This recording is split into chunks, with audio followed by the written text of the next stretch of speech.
politics without the soap opera, with unfiltered constitutional conservative truth. The Conservative Review with Daniel Horowitz. And welcome back, fellow patriots, independent conservatives, and all-around common-sense Americans to the one and only Conservative Review podcast here on this Friday, Labor Day weekend, August 30th. This is the end of the line, the end of the summer. Can't wait till the kids go back to school next week. Gosh, they've been driving me crazy here at home all week in between camp and school.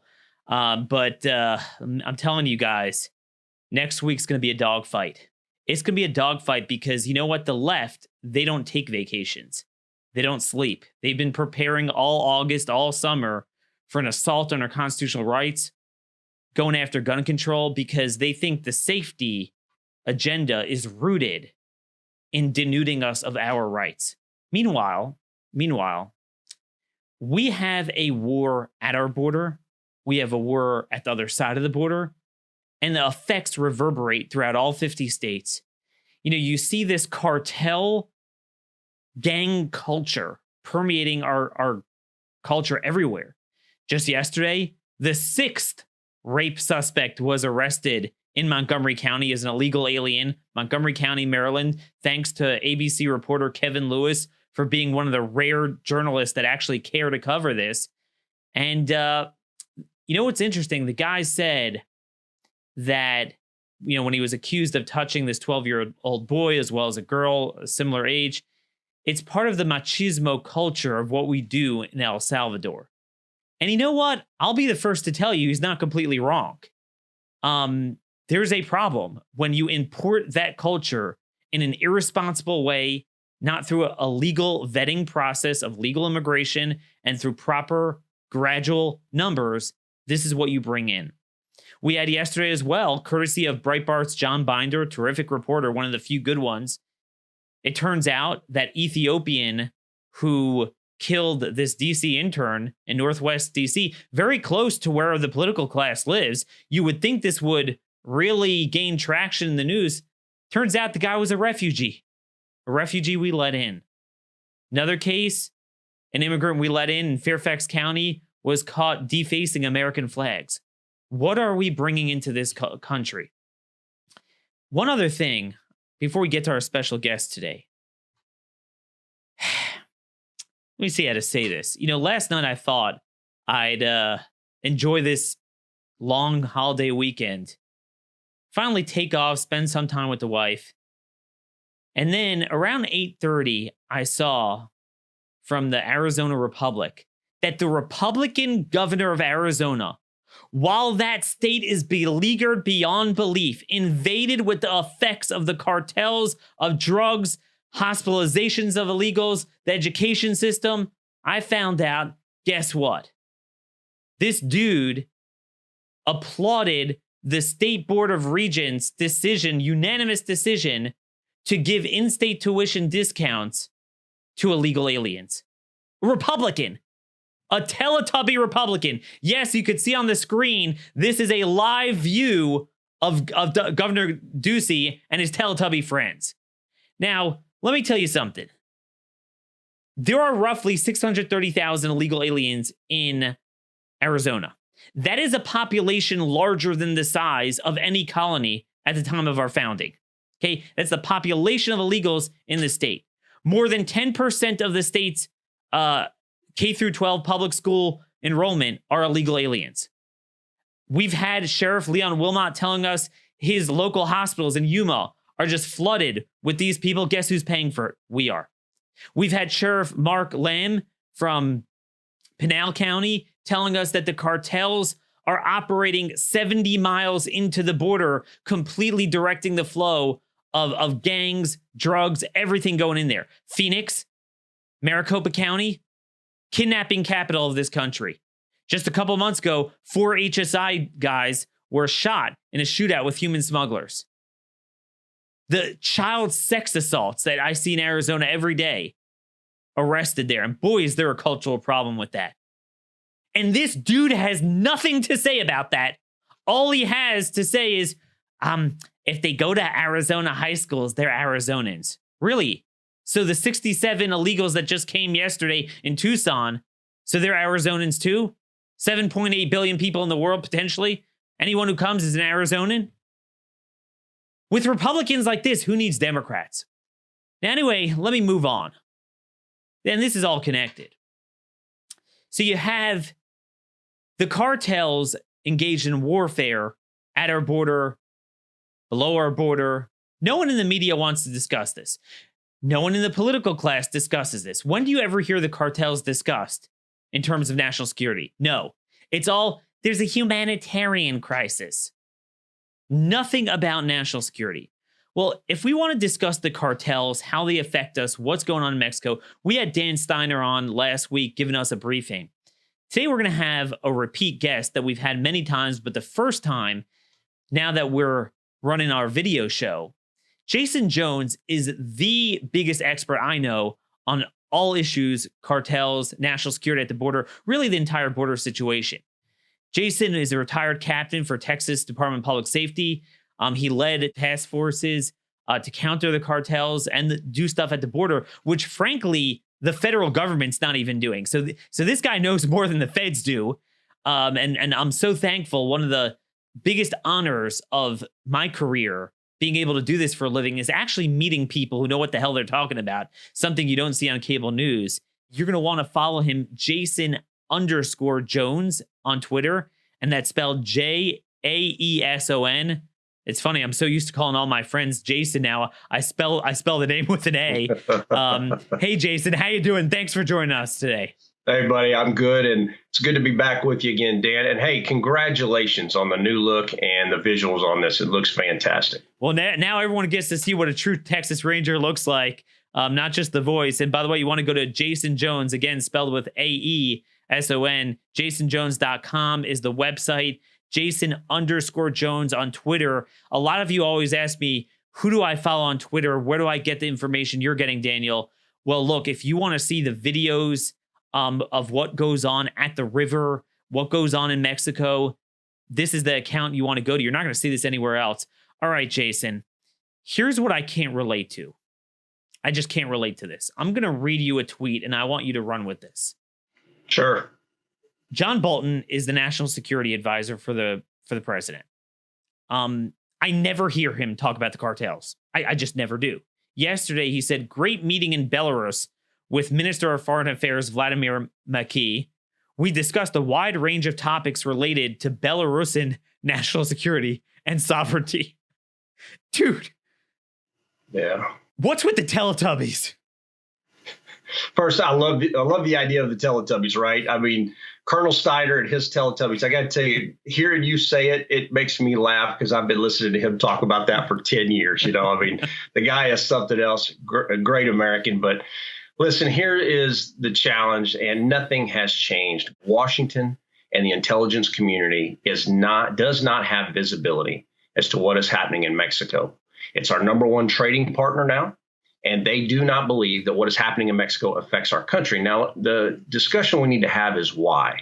What's the so what? How is it that all Americans are talking about this? They're feeling it every day in their homes. They're seeing it on their nightly news about a human trafficking cell in their backyard taken down, and they feel it in their communities. But why is it our government isn't focused on this issue? And I'll tell you exactly why. It is the broken uniform crime report.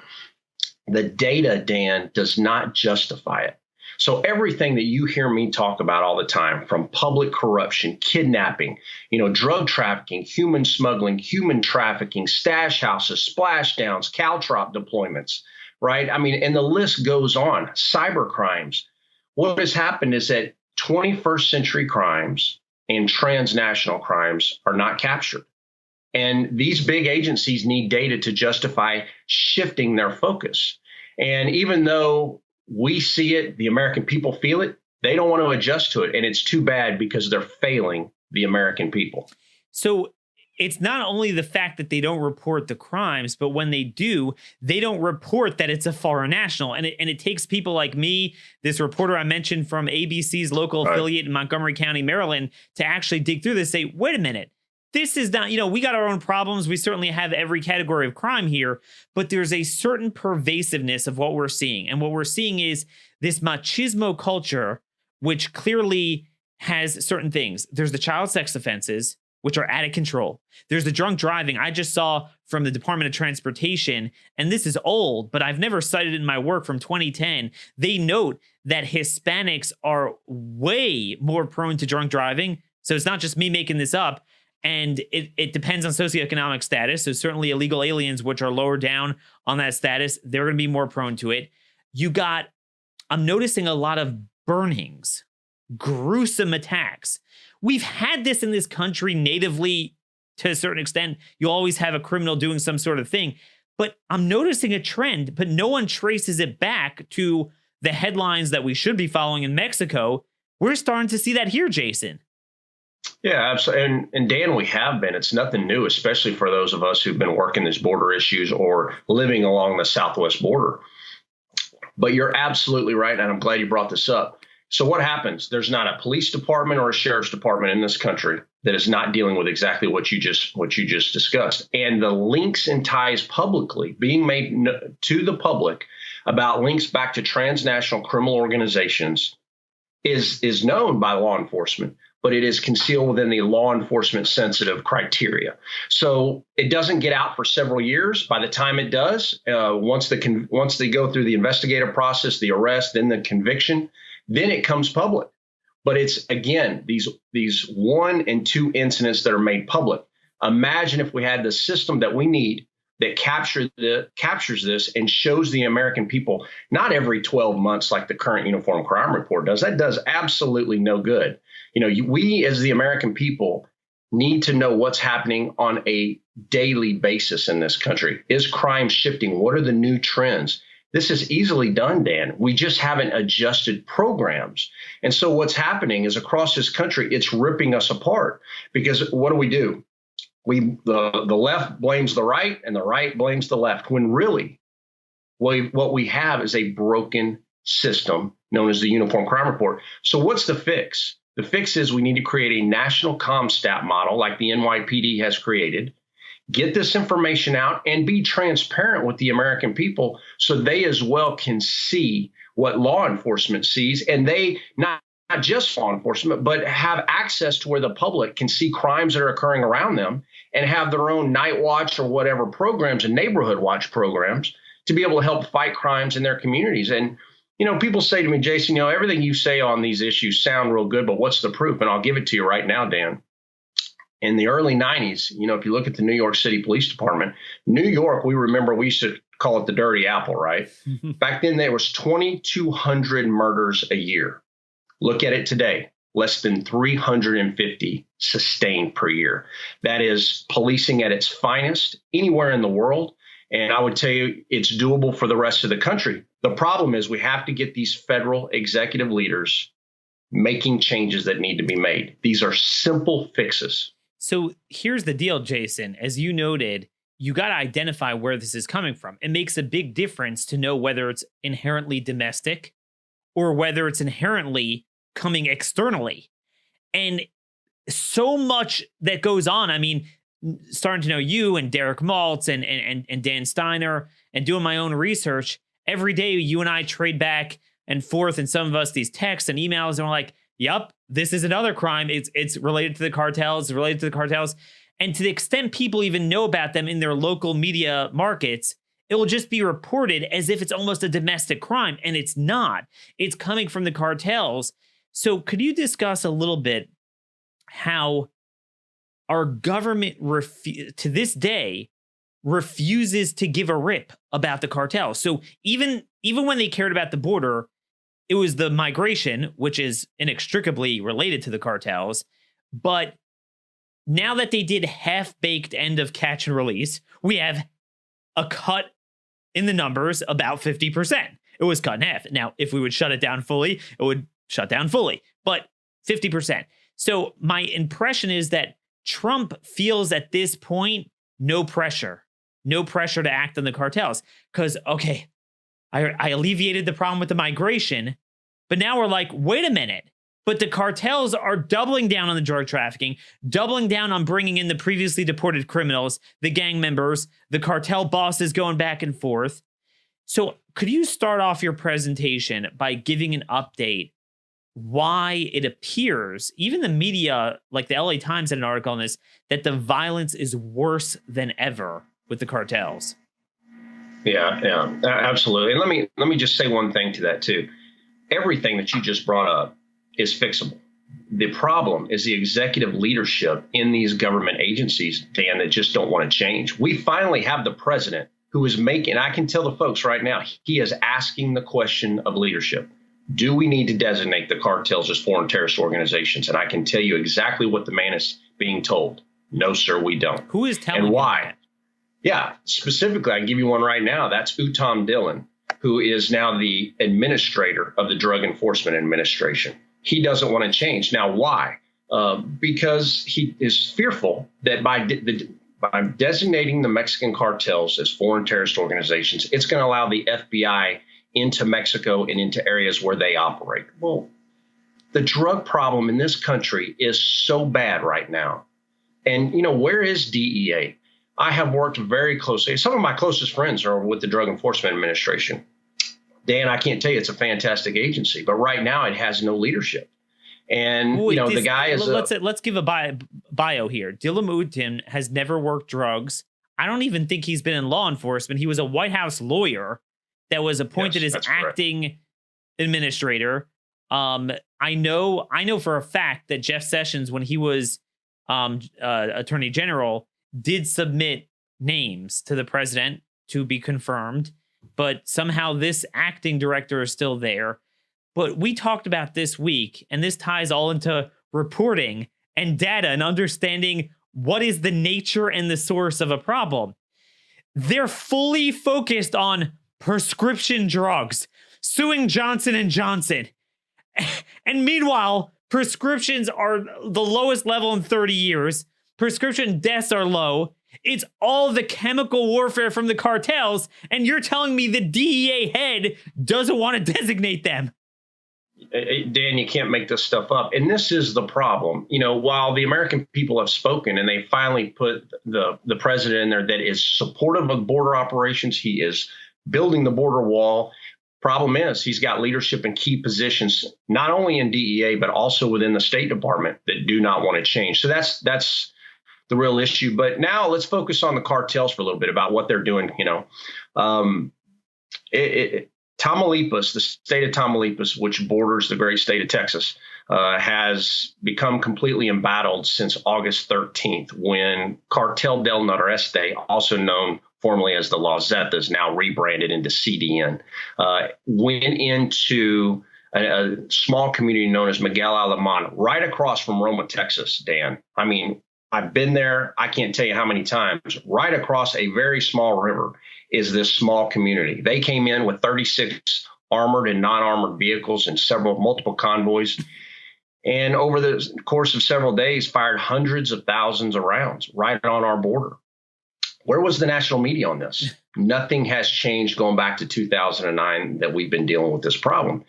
And this is a national failure of not only the national media, but the Defense Intelligence Agency, the National Intelligence Community, Northcom. Where are they? These things could have easily been stopped. The tripwires of what was about to occur were clear.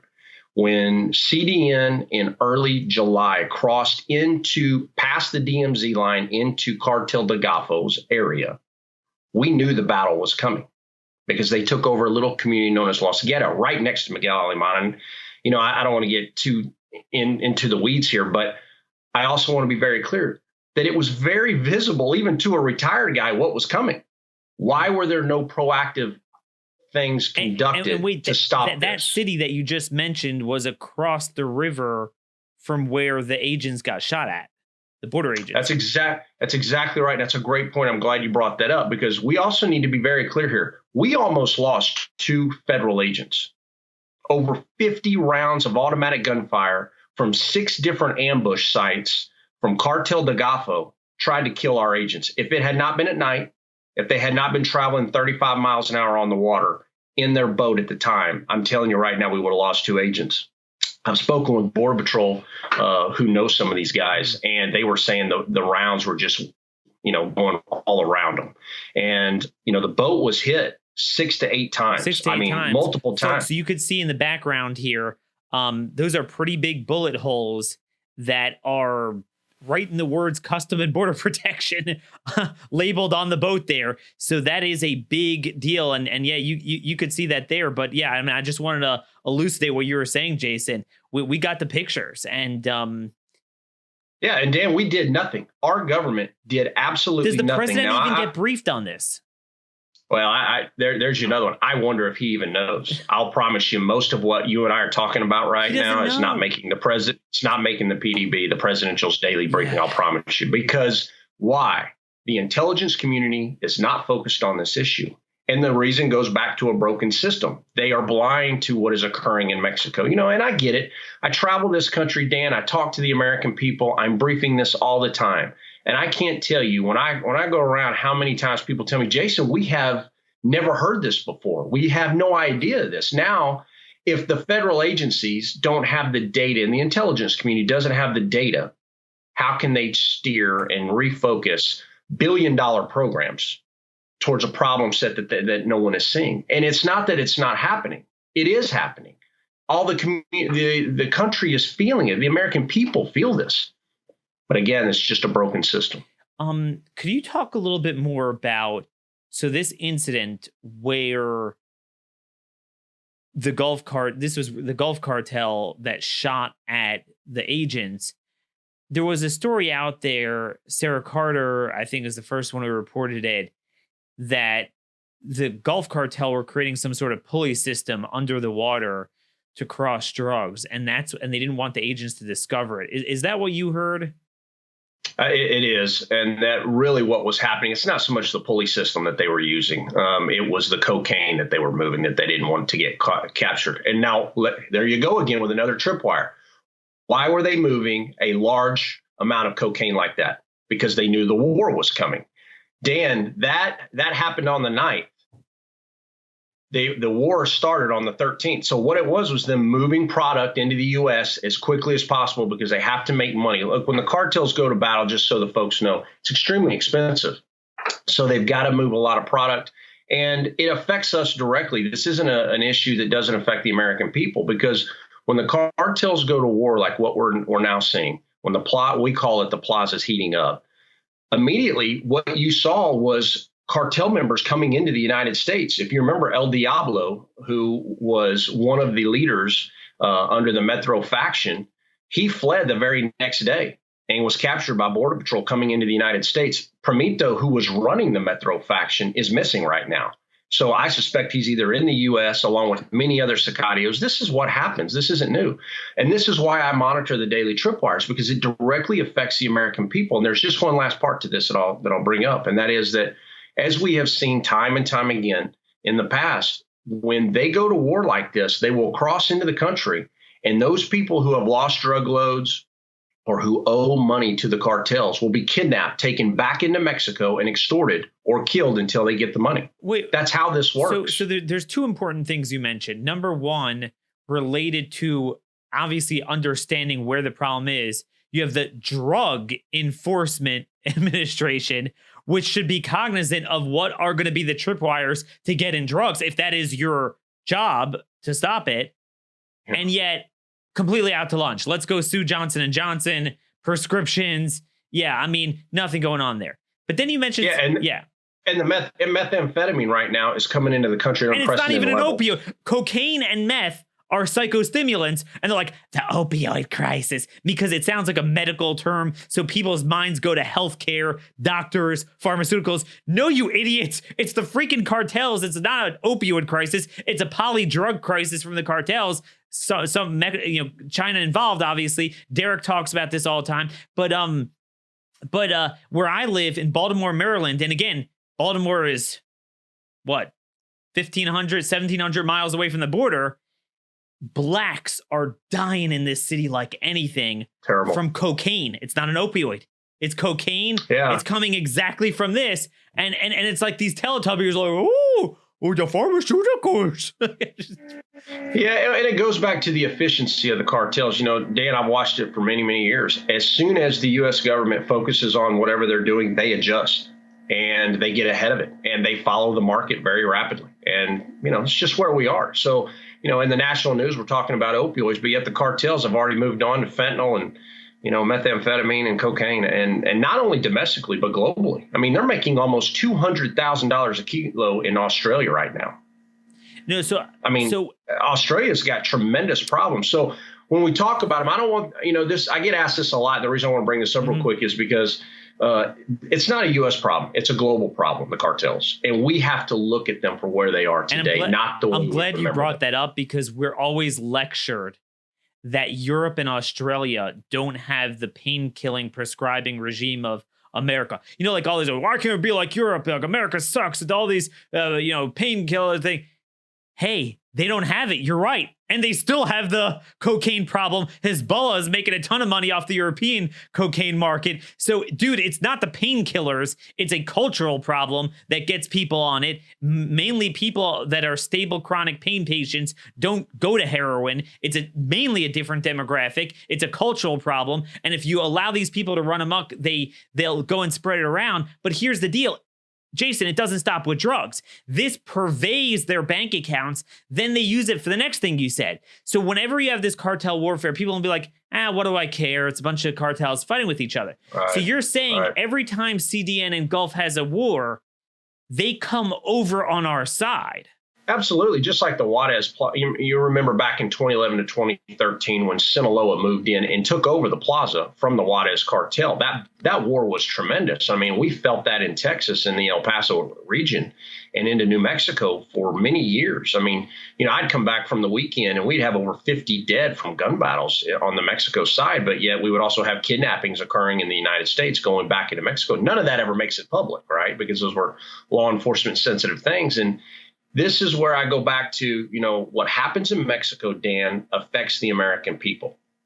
It is not, drugs we talk about. That is something the cartel does today. It is not what they are.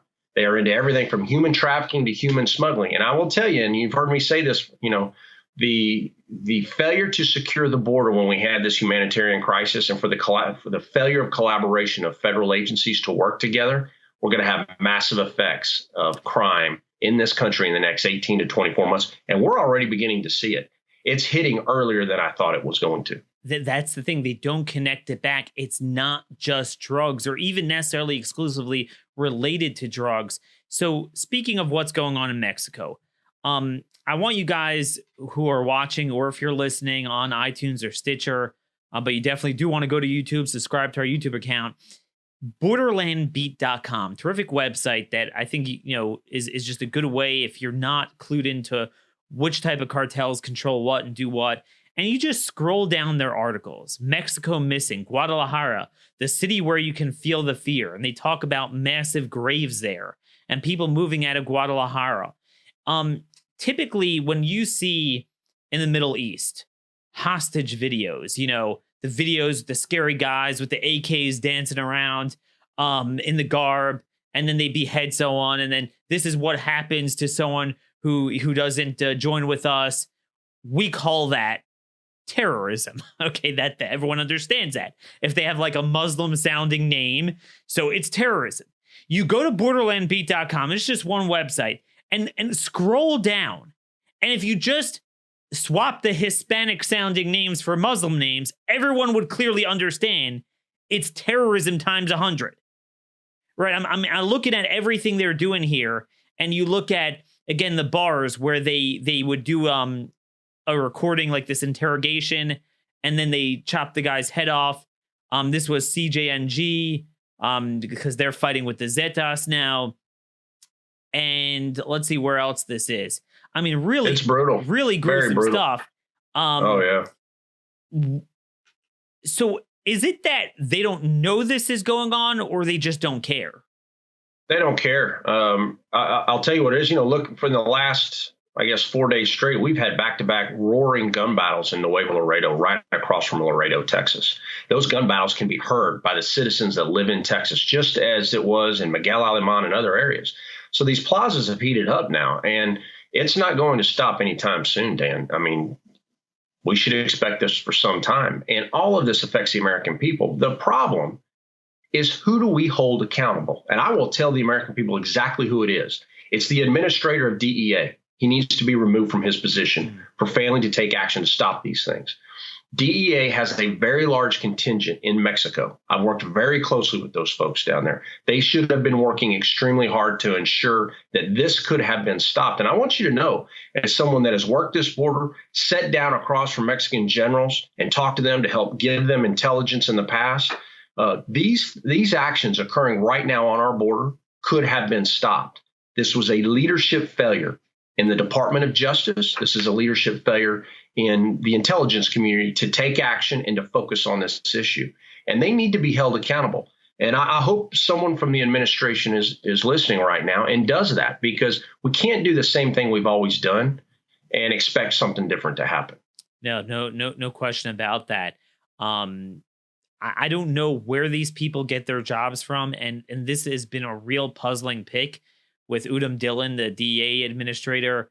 I've never seen anything like that in my life. I really don't even think he has law enforcement experience. And again, Jaeson, it's a typical, these are the Teletubbies in the White House I've been making fun out of for a year and a half with immigration law. Well, I don't know. Anyone in the world, there's a right to come to our borders. Nothing we can do. A Ninth Circuit said, like, that's how their brains think. Like, they're drug cartels. They're not terrorists. I mean, it's classic thinking. So I know exactly where a guy like that is coming from. And they just don't keep up with what's going on. They're always 10, 15 years behind. One other thing that really I think a lot of people don't realize, look, I'm an America first, America only type of guy. I don't care what goes on in other countries. It's not our job and often our ability to fix it. And I would like to just, not just build a wall, but have our military at the border and screw you, Mexico, and we're safe. But there's a problem. And anyone who knows military tactics and understands what's going on in the Middle East understands this. There's a cultural cross-border insurgency.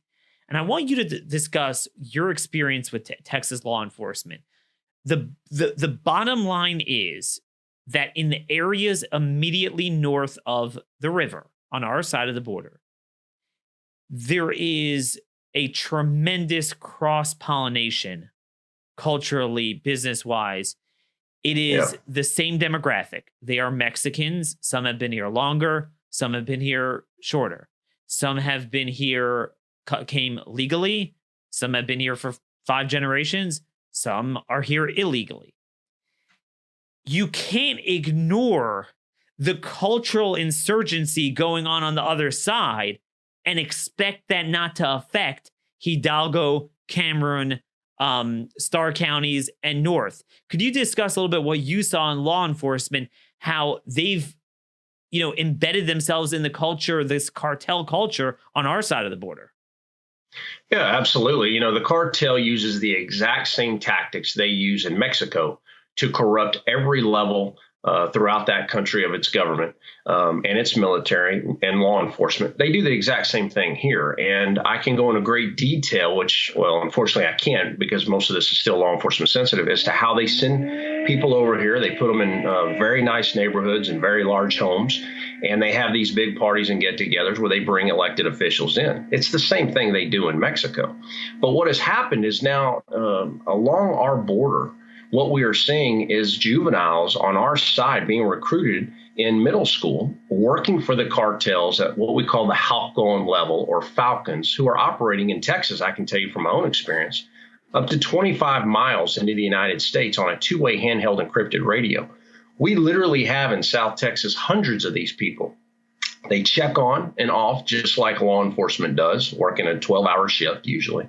And they sometimes it's a 24/7, 365 operation, so it never shuts down. And they monitor the movements of all law enforcement, including airports.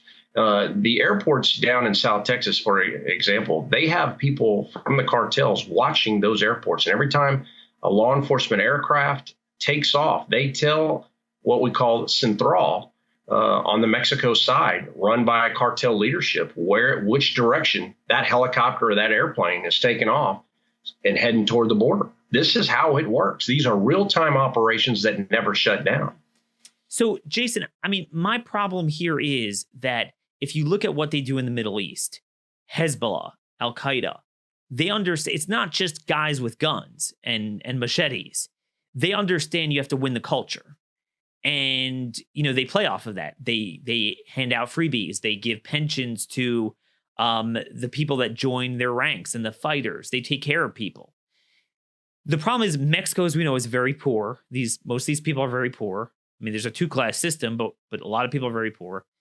But also on our side of the border, you look at a poverty map.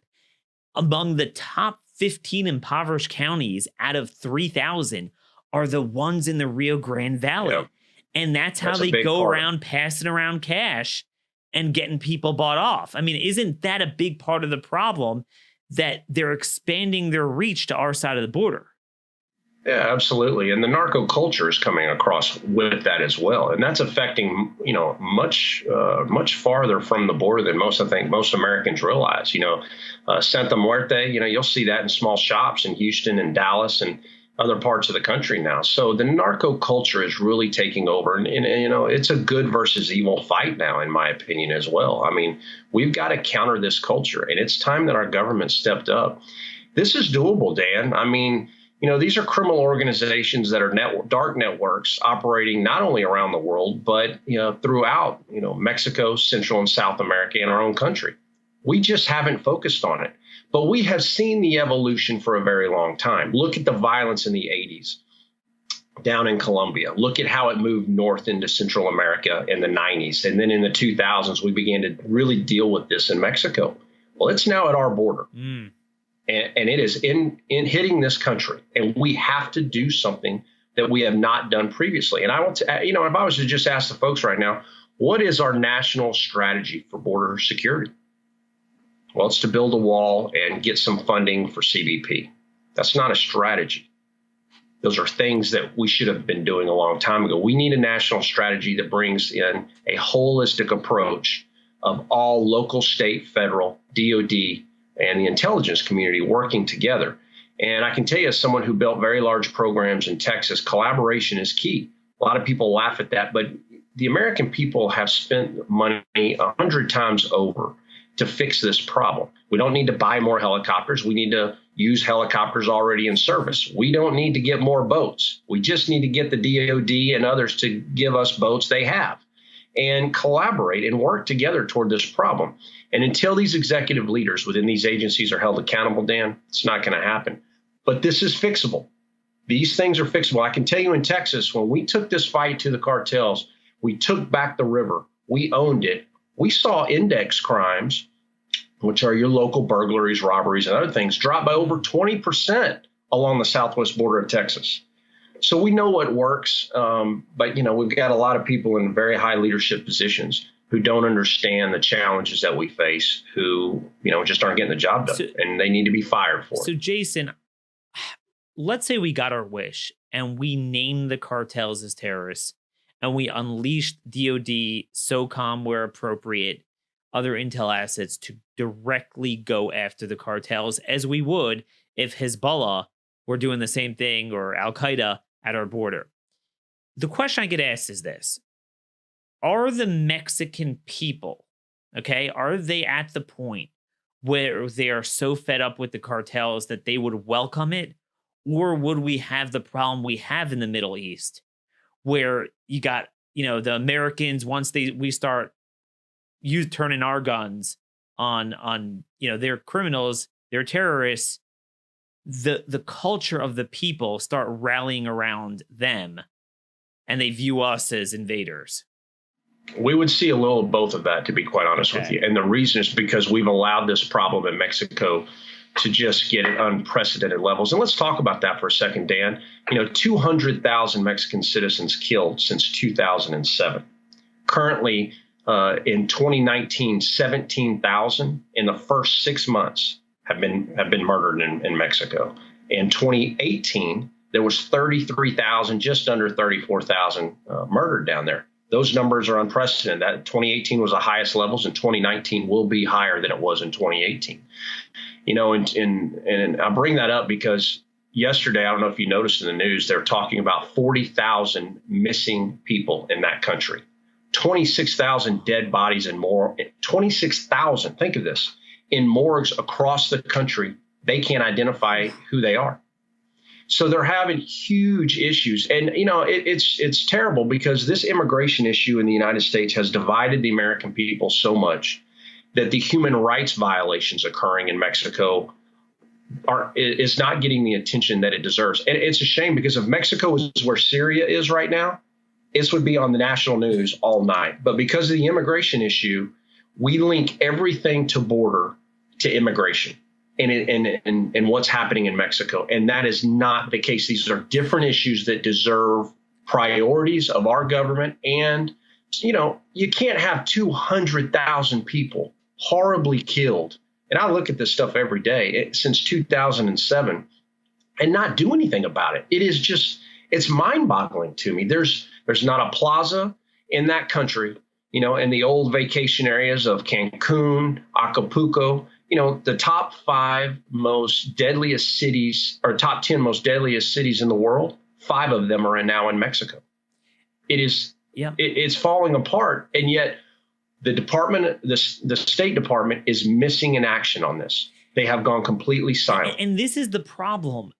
If you can't address a problem that you don't know or it's not publicized, we're starting to see this. I'm not saying we've turned the corner and he's going to do this, but I am hearing reports, and I think the Washington Times had an article out that the Montgomery County executive here in Maryland was starting to say, maybe I'm going to start cooperating with ICE, because one local ABC News reporter just started to investigate and said, hey, I found 6 illegal alien child molesters arrested in your county because it's a sanctuary in just 1 month.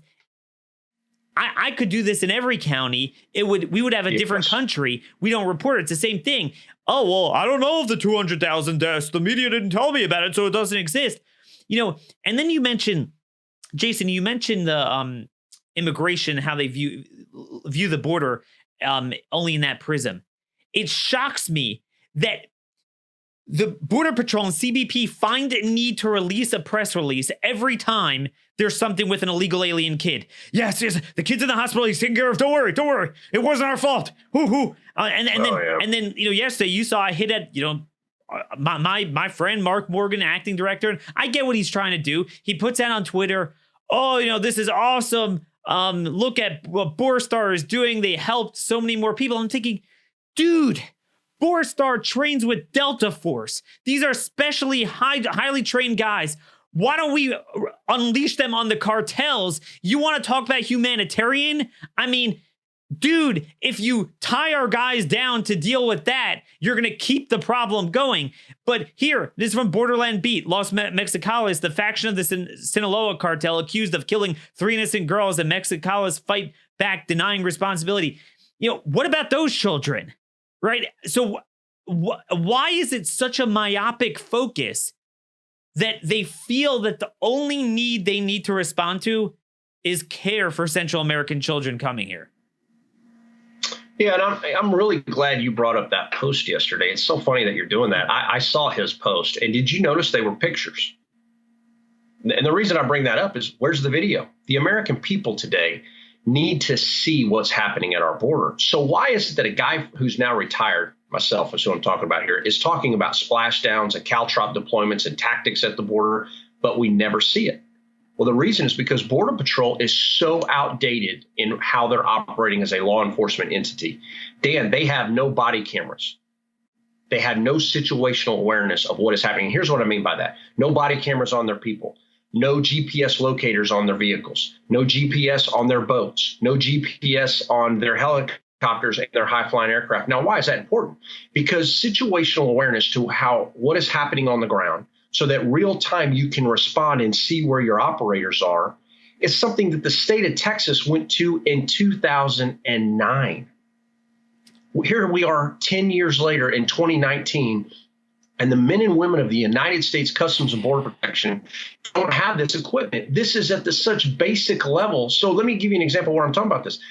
This is where you use data to drive your operations. You get intel, you see the data from yesterday's or the seizures from earlier, and you then put assets there and you watch it real time and you see where your gaps are along that water. They don't even have that ability. Yet they show these great, cool looking helicopters. They show them, fast roping out of them. At the state of Texas, we've been doing data-driven operations. My God, NYPD's been doing it since the 90s. And yet we have a border force that has not been properly funded, in all fairness to them. But these are leadership failures. And the United States Border Patrol, I'll be quite frank with you, that is just unacceptable. But the problem, Jaeson, is like you're saying, if we were to give them an extra $3 billion in the upcoming appropriation bill that they're going to pass in September, if you don't change the policies, then it's all going to go in the black hole. Yeah, no, well said. And if your leadership is going to do the same thing they've always done and not bring in new technology to fight 21st century problems, then you're just stuck. You're absolutely right. This is actually why I've been very happy that the president put Mark Morgan there. I am looking to see from Mark massive sweeping changes. And that means, and I'll just be very frank with you, to include firing a lot of the executive leadership within the agency. Oh, yeah. It's a fantastic organization. And you know me, Dan, I praise the men and women of CBP every day. Some of them are my closest friends. But we've got to be real honest. They are behind in what they're doing. They're not leveraging technology, and they're not utilizing they're not efficient at all in what they're doing. It's time to change. A big part of that problem is the DHS lawyers. The lawyers. Yeah, it all gets back to them. Well, I'll be happy to say it. That's no problem. You just fire lawyers and you get new ones until they say what you want to hear. No, I mean, that's how that works. I'm sick of hearing. Now, you see, we can't go across the river because that would be an international incident. What the hell? The whole thing is an international incident. It's like Mexico has no sovereignty. The cartels control it. They come to our side, but we can't attack the cartels because it's Mexico, but it's not Mexico because they don't have control over it. And I just want to end with that point. We're out of time. I want you to just briefly describe what happened this week. We had a cartel always happening, but something serious happened near Nuevo Laredo where CDN ambushed a bunch of state police. And even though AMLO just kind of ceded it to them, doesn't do anything, but even he was forced to send in some troops and they had a pretty big battle. Could you just give us a briefing on what happened there? Yeah, sure. You had a lot of the state police officers there staying in a hotel known as Santa Teresa, and they were attacked in the middle of the night, killing one, injuring several. And the gun battles raged. I was posting them first thing the next morning as some of my sources down there were giving them to us. And as a result, the president was forced to get Sedena soldiers in there. And they've had ever since, Dan, roaring gun battles throughout the city, raging. And for the folks who aren't familiar with how the cartel operates, they're using, specifically CDN is using fourth generation armored vehicles with slide-in armor that slides into the back where they shoot 50 caliber belt-fed machine guns roaring throughout the city. And some of these videos are incredible. I mean, you have tens of thousands of rounds fired in just a matter of a few hours, yet these gun battles will rage all day. It's just incredible. I don't know what it's going to take to get the political class to focus on this, but we are going to bang away. It worked on some of the immigration law stuff. Maybe it will work on the cartels, on our national security. Yes, it's not just about Belarusian sovereignty and security. It's about American sovereignty and security.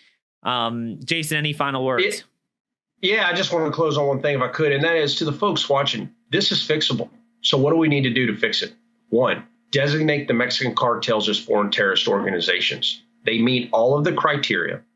And what this will do is give the authorities to start going after them. Two, the second thing we need to do is create a national CompStat model. We do that. It will now show the American people and law enforcement at every level, to include the intelligence community and the Department of Defense, exactly the transnational crimes that are occurring in this country and what criminal organizations they're a part of, so that the American Homeland Security enterprise can focus on them today. And then after that, we got to require collaboration and leverage new technology in some of these government agencies. It's not being utilized, but that's doable. That's leadership. So you've elected the president who is behind border security. The problem is now we need to get the executive leaders in these agencies to get the job done. That's the issue. I can't believe almost 18 years now. We're coming up on the 18th, the anniversary of 9/11, and we're still talking about this. And nothing has changed. It's really very sad. But Jaeson, thanks for joining us. Folks, I hope you guys enjoy your weekend. I don't know what the heck Labor Day is, but I'll take it. Family time. Really, we should be celebrating Constitution Day on the 17th instead of Labor Day. That's a whole nother story. Enjoy your time off. God bless y'all, and thanks for listening.